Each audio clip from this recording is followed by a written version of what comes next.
پہلے تو کرے قرآن شریف پڑھنے کی عادت ڈالو. جی پہلی چیز یہ قرآن کریم جی اس کو پڑھو, اس کی کمنٹری پڑھو, ٹرانسلیشن پڑھو. اس میں بہت ساری باتیں پتہ لگیں گی اور بہت ساری باتیں ایسی ہوں گی جو سمجھ نہیں آئیں گی. ان کو سمجھنے کے لیے پھر کتابیں حضرت مسیح علیہ السلام کی پڑھو یا خلفاء کی تفسیریں پڑھو. اب تو بڑا آسان ہو گیا معاملہ. الاسلام پہ ساری قرآن کریم ہے نا, ویب سائٹ پہ جاؤ تو وہاں قرآن کی جو اپلیکیشن ہے وہ کھولو ہیں, جی اس پہ آیت آ جائے گی کوئی یا صورت آ جائے گی, اس کو دوبارہ کلک کرو تو اس کے کارنر پہ آ جائے گا تفسیر, کمنٹری.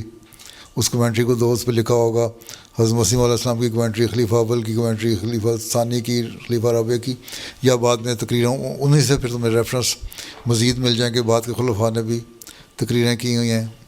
ٹھیک ہے, جی اور ان میں تقریروں میں ان آیتوں کو پتہ لگ جاتا ہے. تو جب پڑھو گے تمہیں تو کتابیں پڑھنے کا شوق پیدا ہو. جب وہ کمنٹری پڑھو گے, ان کمنٹریز میں ہی کتابوں کے ریفرنسز ہیں, تو اس میں تمہارا انٹرسٹ ڈیولپ ہوگا.